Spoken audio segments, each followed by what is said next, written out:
اللہم صلی علی سیدنا مولانا محمد معدن الجود والکرم وآلہ وصحبہ وبارک وسلم۔ حمد و صلاۃ کے بعد اللہ تعالیٰ اپنے بندوں سے بڑی ہی محبت فرماتا ہے۔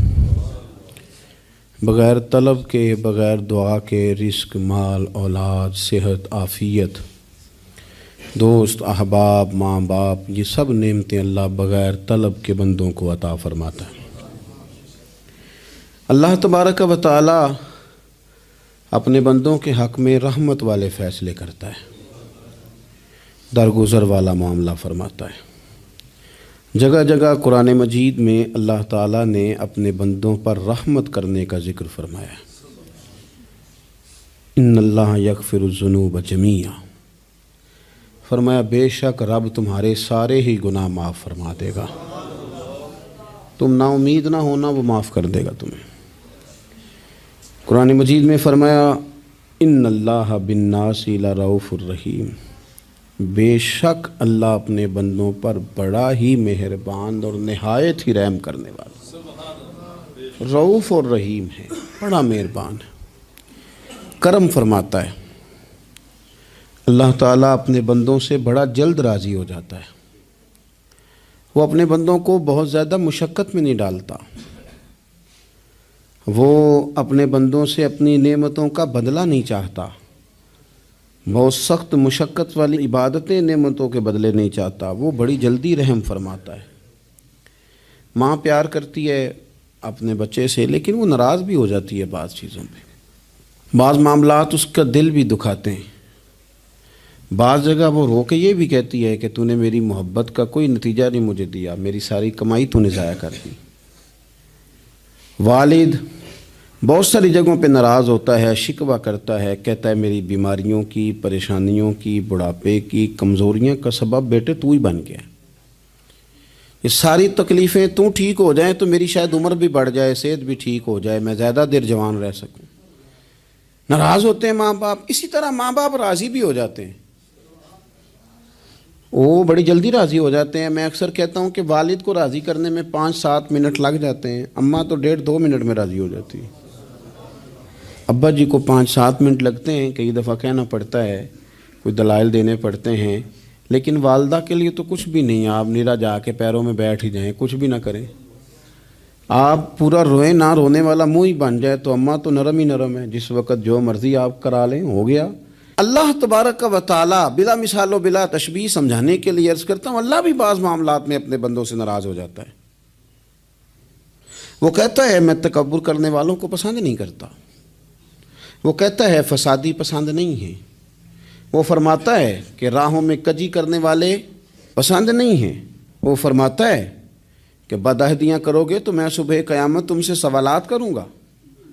اللہ تبارک و تعالیٰ بہت ساری چیزوں کو ناپسند کرتا ہے، ناراض ہو جاتا ہے، بلکہ نبی پاک صلی اللہ تعالیٰ علیہ وسلم نے فرمایا تم بات کرتے کرتے کوئی ایسا جملہ بول دیتے ہو کہ رب اتنا ناراض ہوتا ہے کہ تمہیں پتہ بھی نہیں ہوتا، تمہارے لیے جہنم کا فیصلہ کر دیتا ہے۔ اس لیے پہلے تولو پھر بولو، خود اپنے لفظوں کی تو تم پہرے داری کرو نا کہ میں کیا کہہ رہا ہوں۔ کوئی ایسا جملہ، کوئی ایسی بات، وارث شاہ مان کری نہ وارثاں دا، کوئی ایسی بات نہ تمہاری زبان سے نکلے۔ اور حضور یہ بھی فرماتے ہیں کہ اس کا دوسرا پہلو بھی ہے، بعض اوقات تم بات کرتے ایسا جملہ کہتے ہو وہ اتنا راضی ہوتا ہے کہ تمہارے لیے جنت کا فیصلہ فرما دیتا ہے۔ مسلمان کو اب یہ حکم ہے، اس ساری گفتگو کا نتیجہ یہ ہے کہ وہ اپنے جذبات پر، خیالات پر، نگاہوں پر، زبان پر، کانوں پر تھوڑی توجہ دے، بے لگام نہ بنے، بے ترتیب نہ بنے، جو طبیعت میں آئے کر نہ گزرے، تھوڑا سا نہ سوچے سمجھے اور تھوڑا سنبھل کے چلے، کبھی ان کاموں کی طرف نہ جائے جن سے رب ناراض ہو جاتا ہے، ان کاموں کی طرف بڑھے جن سے اللہ راضی ہوتا ہے۔ میرے نبی پاک صلی اللہ تعالیٰ علیہ وآلہ وسلم نے ارشاد فرمایا، بعض احادیث میں لفظ یہ ہیں کہ اللہ اپنے بندوں کو دیکھ کے مسکراتا ہے، جو اس کی شان کے لائق ہے۔ جس ترتیب سے ہم مسکراتے ہیں، جس ترتیب سے ہم روتے ہیں، جس ترتیب سے ہم کسی بات کا اظہار تشکر کرتے ہیں، خدا ان باتوں سے پاک ہے۔ اب بہت ساری حدیثوں میں آیا کہ وہ مسکراتا ہے، تو کیا مطلب ہے مسکرانے کا؟ تو علماء تفسیر نے لکھا ہے مسکرانے کا مطلب یہ ہے کہ وہ بڑا ہی راضی ہوتا ہے اپنے بندے سے، بڑا راضی ہوتا ہے، یہ مطلب ہے۔ ایک تو مسکرانے کا مطلب یہ کہ وہ بڑا راضی ہو گیا، بڑا راضی ہو گیا، وہ مسکرا دیا اپنے بندے پہ۔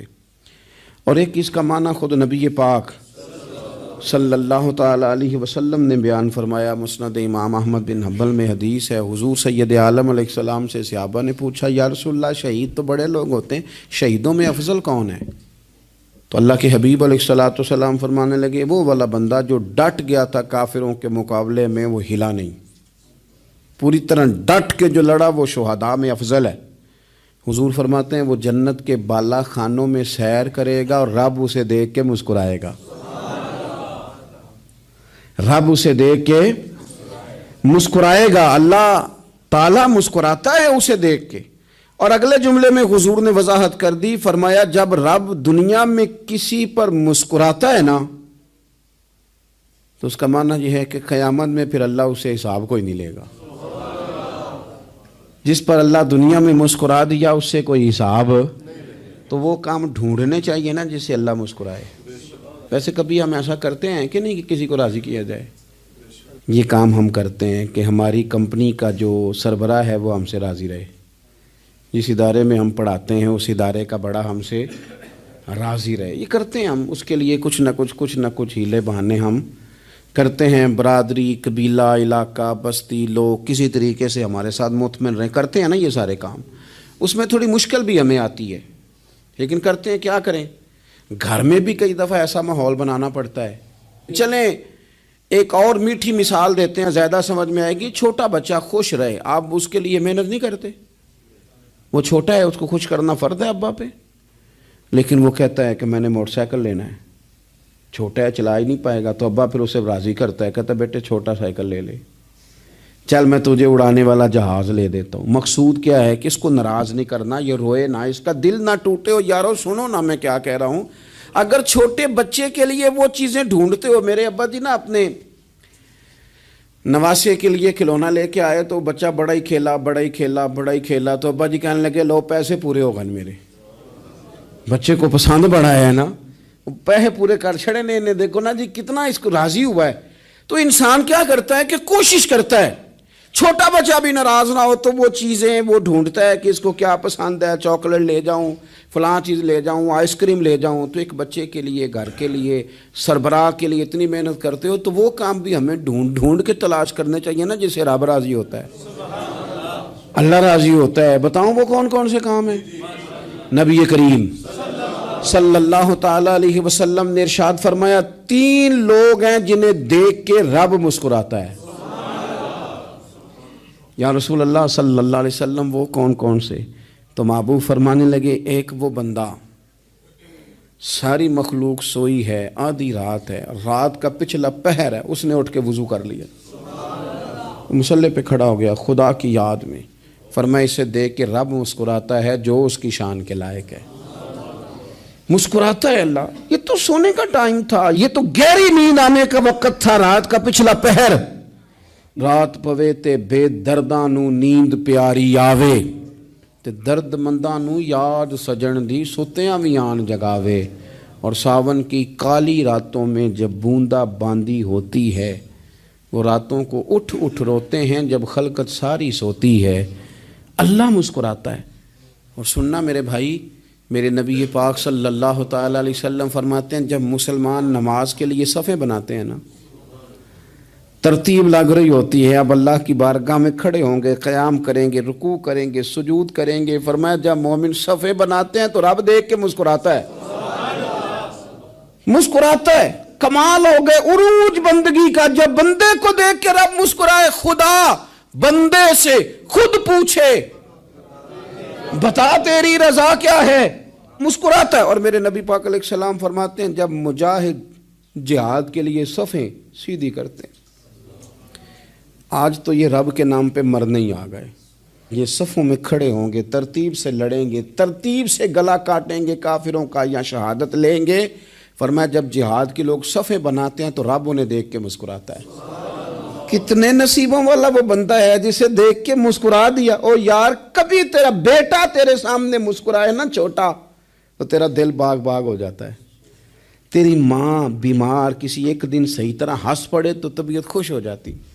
مجھے بتاؤ نا جس کا رب بھی اسے دیکھ کے ہنس پڑے، جو اس کی شان کے لائق ہے، کیا اس بندے کے نصیبیں ہیں، کیا اس کے مقدر ہیں۔ آپ اس مقام پر اپنے آپ کو لائیں۔ اب دیکھیں نا یہ حدیث آپ نے سن لی، اب ہم نے نا اس طرح صفحے نہیں بنانے جس طرح ساری دنیا، اب ذرا صفحے بھی شوق سے بنائیں گے۔ آپ ذرا تھوڑا سا شوق پیدا کریں گے، بھئی یہ تو میں وہ کام کرنے لگا ہوں جسے دیکھ کے رب مسکراتا ہے۔ نبی پاک صلی اللہ علیہ وسلم نے فرمایا جب کوئی بندہ توبہ کرتا ہے نا، ہم توبہ کا رٹا لگاتے ہیں، یا اللہ میری توبہ یا اللہ۔ اور توبہ کا تو مطلب یہ ہے کہ پچھلے گناہوں سے پکی توبہ، آج کے بعد یہ غلطی نہ کرنے کا پکا وعدہ۔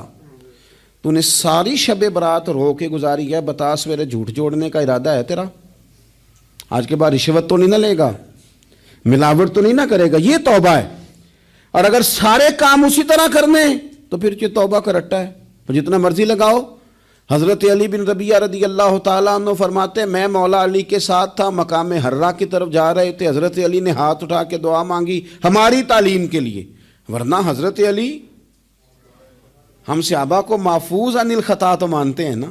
ہاتھ اٹھا کے کہا اے اللہ ہمارے گناہ بخش دے، تیرے علاوہ کوئی معاف کرنے والا نہیں۔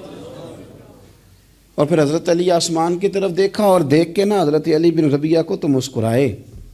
حضرت علی بن ربیعہ کہنے لگے حضور مسکرائے کیوں ہو؟ فرمانے لگے ایک دن میں حضور کے ساتھ اسی طرح آیا تھا، اسی طرح حضور نے دعا فرمائی تھی ہماری تعلیم کے لیے، اور پھر حضور مجھے دیکھ کے مسکرائے تھے اور فرمایا جب کوئی بندہ رب کی بارگاہ میں اس طرح استغفار کرتا ہے تو رب مسکراتا ہے، اور مسکرا کے فرماتا دیکھ لو میرے بندوں کو پتا ہے کہ میرے علاوہ معاف کرنے والا کوئی نہیں، انہیں پتا ہے، تم اس کی بارگاہ میں رجوع تو لاؤ، آؤ تو صحیح دو آنسو لے کر۔ اقبال کہتے ہیں کہ موتی سمجھ کے شان کریمی نے چن لیا، قطرے دو گرے میرے ار کے انفال کے، دو میں نے آنسو بہائے تھے تو اس کے کرم نے تو موتی سمجھ کے چن لیے۔ سنو نا حضور اس استغفار کو اللہ کو یار رات کو توبہ کر کے سونا چاہیے ہمیں۔ کچھ غلطیاں ہم کرنا نہیں چاہتے پر ہم سے ہو جاتی ہیں، کچھ دل ہم توڑنا نہیں چاہتے پر وہ ٹوٹ جاتے ہیں، ہماری مجبوری ہوتی ہے ٹوٹ جاتے ہیں۔ رات کو اس کی بارگاہ میں ہاتھ باندھ کے کشکول طلب دراز کر کے خوب استغفار پڑھنا چاہیے کہ مالک بندے ہیں نا کیا کریں، نفس کا ساتھ ہے، دنیا کا ساتھ ہے، خواہشات نفسانیہ، مالک معاف کر دے۔ درد سے توبہ، رسم نہ ہو، کہانی نہ ہو، لفظ نہ ہو، جملے نہ ہو، اور جناب ایسے لوگوں کے بیچ بڑے ہاتھ باندھ کے اور بڑا کوئی ضرورت نہیں، آپ اکیلے اپنی چارپائی پہ بستر کے اندر منہ دے کے بھی درد سے کہیں گے نا معاف کر دے تو وہ تو مہربانی بڑا ہے۔ میرے نبی پاک صلی اللہ علیہ وسلم مثال دیتے ہیں، فرمایا ایک آدمی صحرا میں جا رہا، صحابہ سے حضور خطاب کر رہے ہیں، فرمایا ایک آدمی صحرا میں جا رہا تھا، اس نے اپنی اونٹنی پہ کھانا پانی پیسے ہر چیز رکھی ہوئی تھی، صحرا تھا بہت بڑا، درمیان صحرا کے گیا تو تھوڑا سا سستانے کے لیے آرام کرنے کے لیے اونٹنی سے نیچے اترا۔ اب اس نے اونٹنی کی لگام، اونٹنی کی نکیل اپنے سرہانے کے نیچے رکھی، ہاتھ کے ساتھ پکڑی اور سو گیا۔ تھوڑی ہی دیر کے بعد جب اس کی آنکھ کھلی تو دیکھا اونٹنی غائب ہے۔ صحرا میں وہ پیدل نہ آگے جا سکتا ہے، نہ پیچھے جا سکتا ہے، نہ دائیں نہ بائیں، کھانے کو روٹی نہیں، پینے کو پانی کا قطرہ نہیں، تھوڑا ادھر بھاگا ادھر بھاگا، تھک گیا۔ کریم محبوب فرماتے ہیں وہ پوری طرح نڈھال ہو گیا اور مایوس ہو گیا، معاذ اللہ، مایوس ہو کے دوبارہ اسی جگہ آ کے لیٹ گیا جہاں پہلے لیٹا تھا، انتظار کرنے لگا کہ اب موت ہی آئے گی، آخری وقت ہے، اب نہ میں پیدل یہ صحرا کراس کر سکتا ہوں، نہ پیچھے جا سکتا ہوں، نہ کھانا ہے نہ پانی ہے، سوائے موت کے کوئی سہارا نہیں۔ حضور فرماتے ہیں وہ رستے میں دوبارہ لیٹ گیا، اچانک اس نے رخ بدلا تو اونٹنی سامنے کھڑی تھی۔ حضور نے صحابہ سے پوچھا بتاؤ نا اسے بھلا کتنی کو خوشی ہوگی؟ یا رسول اللہ جی سے نئی زندگی مل گئی ہے۔ آپ دیکھیں نا سارے ڈاکٹروں نے کہہ دیا کہ اس کے تو گردے، میدا، جگر ہر چیز ختم ہے، گھر لے جاؤ خدمت کرو، ہر طرف پریشانی ہے. وہ بندہ بھی سمجھ گیا ہے کہ آخری وقت آ گیا, کل جاؤں پرسوں جاؤں, تیاری ہو گئی, سب لوگ آ گئے, باہر والے بھی آ گئے, یہ ماحول ایک عجیب رنگ اختیار کر گیا. اچانک ایک ڈاکٹر نے آ کے کہا نہیں نہیں غلطی لگ گئی تھی. مجھے بتائیے انداز کیا ہوتا ہے؟ بغیر دوائی کے بندہ اٹھ کے کھڑا نہیں ہو جاتا. او میں تو بچ گیا ہوں. نبی پاک صلی اللہ علیہ وسلم فرمانے لگے اس کی اونٹنی مل گئی. بتاؤ بھلا اسے کتنی خوشی ہوگی. یا رسول اللہ وہ تو دوبارہ دنیا میں آ گیا. حضور فرمانے لگے اسے کچھ بھی خوشی نہیں ہوئی. جب کوئی رب کا گناہگار بندہ آ کے توبہ کرتا ہے, رب کو اس سے کئی گنا زیادہ خوشی ہوتی ہے. میرا بندہ آ گیا ہے, میرا بندہ آ گیا ہے, میرے گھر آ گیا. اس نے آنسو بہائے ہیں. اس نے کہا اللہ میں تیرا ہی ہوں, تیرا ہی رزق کھاتا ہوں, تیری ہی زمین پہ رہتا ہوں, تیرے نام سے میری سانسیں چلتی ہیں. وہ آ گیا. فرمایا اس اونٹنی والے سے زیادہ رب کو خوشی ہوتی ہے جب گناہگار آ کے توبہ کرتا ہے. گناہگاروں کے آنسو اس کی بارگاہ میں بڑے مقبول ہیں, لیکن ہم رسم ادا کرتے ہیں, توبہ نہیں کرتے. ہم اپنے آپ کے ساتھ دھوکہ کرتے ہیں, جھوٹ بولتے ہیں. ہم بندہ کوئی ناراض ہو جائے تو ہمیں کو نہیں نیند آتی, اس کے گھر چلے جاتے ہیں.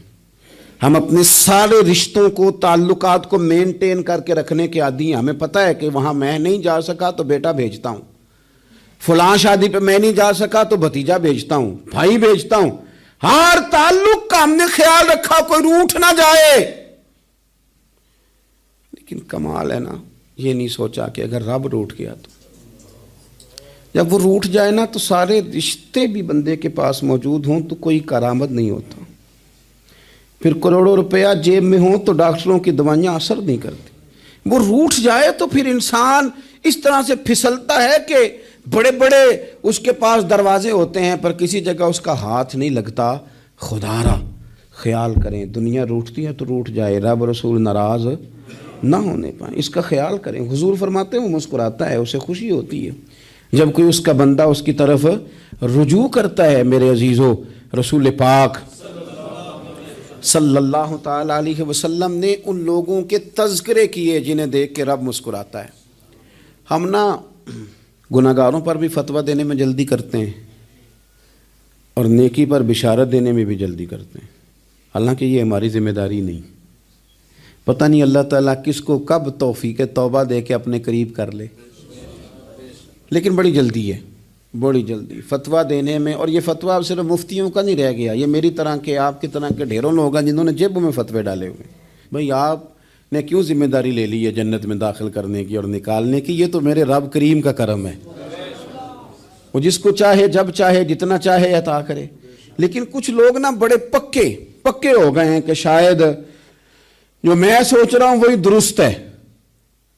کبھی کبھی کچھ چیزیں عجیب بھی ہوتی ہیں, لہذا خدا کی رحمت پر بھروسہ کر کے بات کرنی چاہیے. اپنی مرضی کے فتوے نہیں داغنے چاہیے. وہ دیکھو جی فلانا بندہ یوں کر رہا ہے, آپ کو پتہ ہی نہیں پوری بات کا, آپ کو علم ہی نہیں پوری بات کا. حضرت بہاءاللہ نقشبند بخاری رحمۃ اللہ علیہ فرماتے ہیں میں حج کرنے گیا تو وہاں میں نے ایک آدمی کو کروڑوں کا کاروبار کرتے دیکھا تو میرے دل میں خیال ہے یہاں بھی اللہ اللہ کرنی چاہیے تھی, دنیا داری کر رہا ہے. لیکن فرماتے ہیں حج سے فارغ ہوئے تو میں نے دیکھا وہی بندہ سارا کچھ رب کی بارگاہ میں خیرات کر رہا ہے اور سینکڑوں غریب حاجی ہیں جن کو پورے خرچے دے رہا ہے. تو میں نے وہیں اپنی سوچ سے توبہ کی کہ میں کہاں تھا. بڑی جلدی کھڑے نہ ہو جائیں. حضرت حسن بصری رحمۃ اللہ تعالیٰ علیہ ارشاد فرماتے ہیں کہ میں دریا کے کنارے گیا تو وہاں میں نے ایک شخص کو دیکھا, وہ اپنی ایک خاتون کی گود میں سر رکھ کے بیٹھا اور قریب ایک بوتل بھی پڑی ہے. میرے دل میں معاذ اللہ خیال آیا کہ دیکھو کس انداز میں ایک عورت کے ساتھ یہ ہے اور پاس بوتل بھی پڑی ہے, جانے شراب ہے. کہتے میں سوچ ہی رہا تھا کہ اچانک ایک کشتی آ رہی تھی دریا میں, وہ ہچکو لے کھائے, کشتی میں 4-5 لوگ تھے, وہ دریا میں ڈوبنے لگے. وہ آدمی تیزی سے اٹھا, دریا میں چھلانگ لگائی, پہلے ایک کو نکالا, پھر دوسرا نکالا, پھر تیسرا نکالا. ایک بندہ رہ گیا, کہنے لگا حضور مجھے تو آپ نے گناہگار سمجھا ہے, میں تو بڑے غلط انداز میں یہاں بیٹھا ہوں, آپ نے جو سوچا چلیں یہ چوتھا بندہ آپ نکالنا ہے, کرے نا یہ کام, کرے نا یہ کام. بڑے بھولے بھالے بڑے اللہ والے, ریاض آپ کو بس ہم ہی جانتے ہیں, اتنی جلدی فتویٰ. حضرت حسن بصری فرماتے ہیں میں پشیمان ہوا, میں نے کہا مجھے تیرنا نہیں آتا، تو دیر نہ کر، چوتھا ڈوب نہ جائے۔ پھر اس نے چھلانگ لگائی، چوتھا بھی نکال لایا اور کہنے لگا حضرت آپ نے جلدی کی سوچنے میں، یہ بی بی میری ماں ہے اور یہ سرکے کی بوتل ہے۔ ہم ماں بیٹے کا یہ مشغلہ ہے کہ یہ وہ جگہ ہے جہاں آ کے لوگ مسافر اترتے ہیں، اور یہاں سے کسی کا گھر 100 میل ہے، کسی کا 200 میل ہے، ہم صبح سرکہ کھجوریں روٹیاں لے کے یہاں آتے ہیں، مسافروں کی نوکری کرتے ہیں، کوئی پریشان ہو تو مدد کرتے ہیں۔ حضرت خواجہ حسن بصری فرماتے ہیں میں نے معافی مانگی، ان سے بھی مانگی، رب سے بھی مانگی، انہوں نے مانگ لی نا بزرگ تھے، پر ہم کو نہیں تیار مانگنے کو۔ ہم ہر وقت بدگمانیاں، وہ فلانا فلانے جرم کرتا تھا، میں اسے اب کیسے نیک مان لوں؟ بھئی اب وہ نمازی ہے، خدا کے گھر آتا جاتا ہے، اب اللہ کی بارگاہ میں حاضر ہوتا ہے، جب رب نے معاف کر دیا تو بھی سوچ بدل جا۔ سنیں حضور کیا فرماتے ہیں، نبی پاک صاحب الاخلاق صلی اللہ تعالی علیہ وسلم فرماتے ہیں، مسند امام احمد بن حنبل دیکھیے، فرمایا رب اس وقت بڑا ہی مسکرائے گا جب قاتل بھی جنت میں جائے گا، مقتول بھی جنت میں جائے گا۔ یا رسول اللہ مقتول تو گیا، یہ قاتل کیسے چلا گیا؟ حضور فرماتے ہیں جائے گا، اور جائے گا اور رب مسکرائے گا، جو اس کی شان کے لائق ہے۔ یا رسول اللہ کس طرح؟ تو نبی پاک صلی اللہ علیہ وسلم فرمانے لگے اس نے ایک مومن کو قتل کیا تھا، وہ شہید ہو کے جنت میں چلا گیا، اب اللہ نے بعد میں اسے توبہ کی توفیق دے دی، پہلے اس نے کلمہ پڑھا، پھر یہ میدان میں اترا، کافروں سے لڑا، یہ شہید ہوا، رب نے اسے بھی جنت دے دی۔ قاتل بھی جنت میں، مقتول بھی جنت میں، اور بات اتنی انوکھی ہے کہ رب دیکھ کے مسکرا رہا ہے، جو اس کی شان کے لائق ہے۔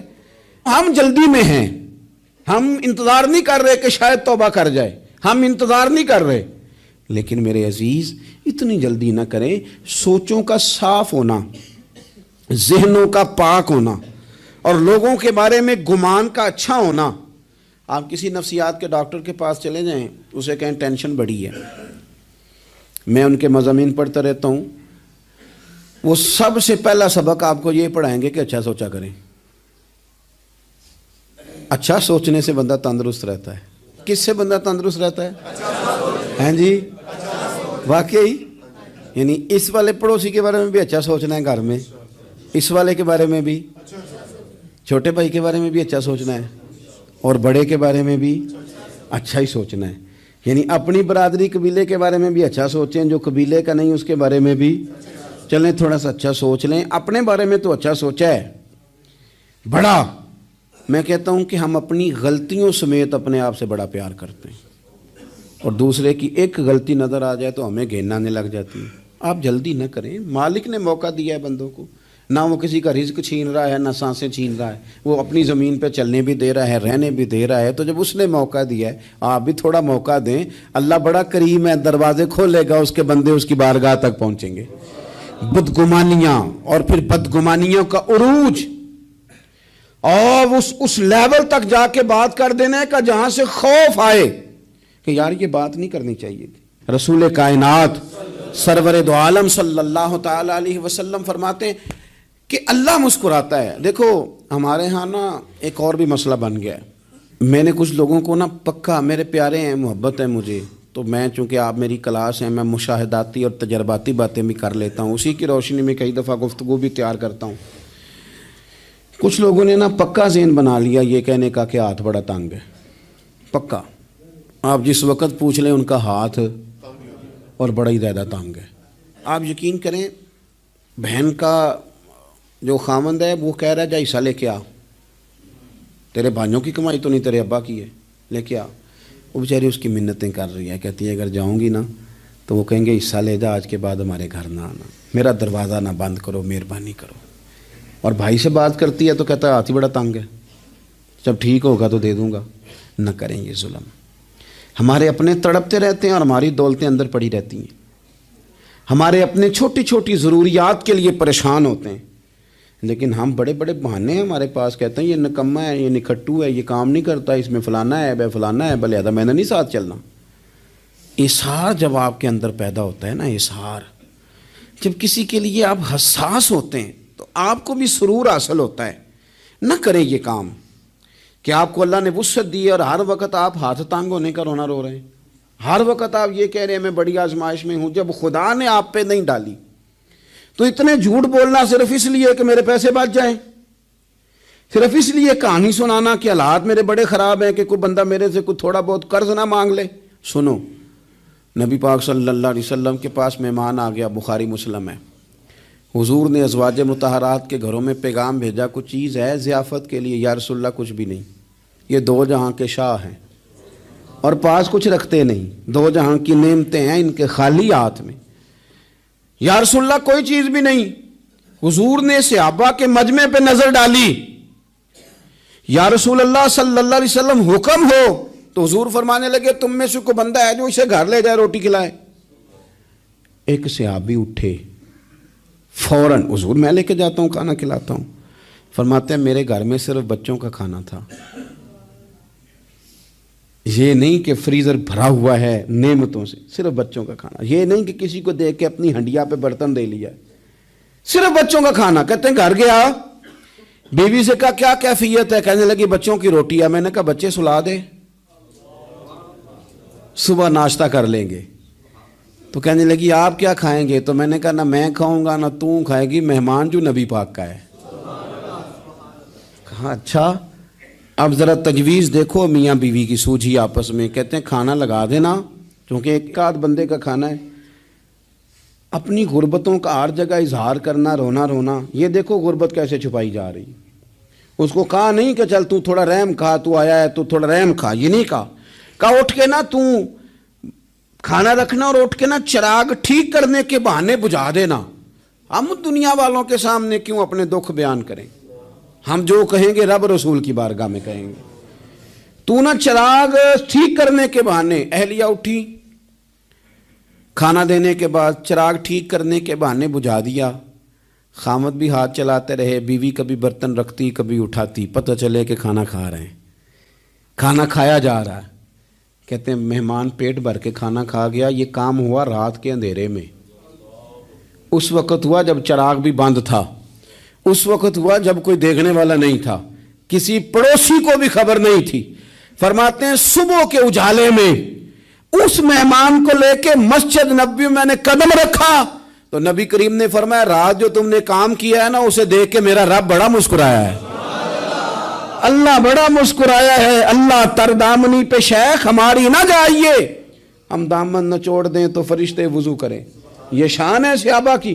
نبی کریم علیہ السلام نے فرمایا رب رات مسکرایا تیرا یہ انداز دیکھ کے، اور اس نے قرآن نازل کیا وَيُؤْثِرُونَ عَلَىٰ أَنفُسِهِمْ وَلَوْ كَانَ بِهِمْ خَصَاصَةٌ۔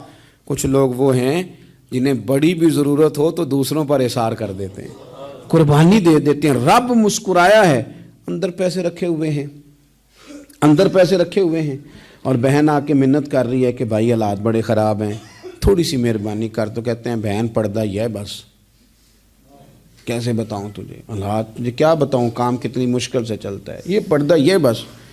بہرحال اگر تو نے کہا ہے نا 50,000 تو میں زیادہ نہیں کوئی 20 کو دے دوں گا تجھے، وہ بھی خاصی نیکی کر کے، وہ بھی بتا سکھا کے۔ رات اماں پہ علیحدہ سے احسان چڑھاؤں گا، ابا پہ علیحدہ سے چڑھاؤں گا کہ تمہاری بیٹی کے ساتھ تعاون کر رہا ہوں، سارے علاقے کو ویسے ہی بتاؤں گا۔ اور وہ غریبنی بیچاری 20,000 لے کے گھر گئی ہے، پھر سفارشیں کر رہی ہے کہ مہربانی کرو۔ میں نے ایسے بھی دیکھے ہیں جو پہلے بیوی کو پکڑاتے ہیں تو دے، اس لیے کہ پھر وزیر اعظم تو ڈنڈا نکال لے گا تو بڑا مشکل ہو جائے گا پھر گھر میں رہنا، لہذا وہ یہ تو آگے لگ۔ یہ کیا لہجہ ہے آپ کا؟ یہ تو کسی کو بھی دیں تو چھپا کے دینے کا حکم ہے، کسی کو بھی دیں تو ہمیں حکم یہ ہے کہ سیدھے ہاتھ سے دینا ہے، الٹے کو خبر۔ اور یہ جو بالکل ہی اپنے، ان پر تو پردہ پوشی آپ کے لیے ویسے ہی ضرورت تھی۔ میرے عزیز، رب مسکراتا ہے۔ میرے نبی پاک علیہ السلام نے یہ اعمال ہمیں بتائے جن پر اللہ مسکراتا ہے، خوش ہوتا ہے۔ اور بعض لوگوں کو حضور نے نامینیٹ کیا، حضرت سعد بن معاذ رضی اللہ تعالیٰ عنہ عظیم صحابی تھے۔ یہ وہ خوبصورت صحابی ہیں جن کے جنازے کو کندھا میرے نبی پاک نے عطا فرمایا، حضور نے کندھا عطا فرمایا۔ کمال ہو گئی، نرخ بازار محبت کا انوکھا ہی ہو گیا، خود خریداروں میں شامل آ کے مولا ہو گیا۔ حضور نے کندھا دیا۔ حضرت سعد بن معاذ رضی اللہ تعالیٰ عنہ کا جب جنازہ اٹھا، ان کی والدہ رو پڑی، بڑے درد سے روئی، ماں تھی نا، ان کی آواز جب حضور تک گئی تو نبی پاک نے فرمایا آنسوؤں کو روک لے، آواز کو کم کر لے، تیرے بیٹے کی تو جب روح پرواز ہوئی ہے تو رب مسکرایا ہے۔ جس کے آنے پہ رب راضی ہو مسکرا دے جو اس کی شان کے لائق ہے۔ یہ تو وہ لوگ ہیں کہ جن کے جانے پر نا رب، وہ کسی نے کہا تھا کہ میرے مرنے پہ ہر سو شور مچ جائے گا، دیکھو گے میرے مرنے پہ ہر سو شور تمہیں پتہ چل جائے گا جب ہم جائیں گے، میرے مرنے پہ ہر سو شور مچ جائے گا دیکھو گے، اور کہنے الوداع سرکار خود تشریف لائیں گے۔ اور درویش کہنے لگے بعد مرندے مکھڑا میرا ہو جاوے جے تازہ، پھر سمجھ لینا محبوب میرے نے آن پڑے ہے جنازہ۔ اور عاشق کا جنازہ ہے، ذرا دھوم سے نکلے اور محبوب کی گلیوں سے ذرا گھوم کے نکلے۔ فرمایا کہ ان کے تو جانے پہ رب کریم، اور حضور نے ایک دعا بھی دی۔ حضرت ابو طلحہ، حضرت طلحہ رضی اللہ تعالیٰ عنہ صحابی تھے، ان کا وصال ہو گیا تو حضور نے دعا بھی دی۔ فرمایا یا اللہ جب میرا طلحہ ہے نا تو اس سے مسکرا کے بات کرنا، یہ تجھ سے مسکرا کے بات کرے جو تیری شان کے لائق ہے۔ تو اللہ تعالیٰ غائب درجے راضی ہوتا ہے۔ ایک دفعہ پھر بات دہراتا ہوں، جو میدان میں ڈٹ کے شہید ہو رب اسے دیکھ کے مسکراتا ہے جو اس کی شان کے لائق۔ جو توبہ صحیح کریں سچی کریں رب انہیں دیکھ کے مسکراتا ہے جو اس کی شان کے لائق ہے۔ جو نماز کے لیے صفیں بنائے رب انہیں دیکھ کے مسکراتا ہے۔ جو جہاد کے لیے صفیں بنائے رب دیکھ کے مسکراتا ہے۔ جو لوگ صبح پچھلے پہر اٹھ کے عبادت کریں رب انہیں دیکھ کے مسکراتا ہے۔ اور جو کبھی کبھی بھوکے رہ کے دوسروں پر قربان کر کے احسان کر دیں رب انہیں دیکھ کے بلے شالوں کی ہنس کے یار منا لیں دے،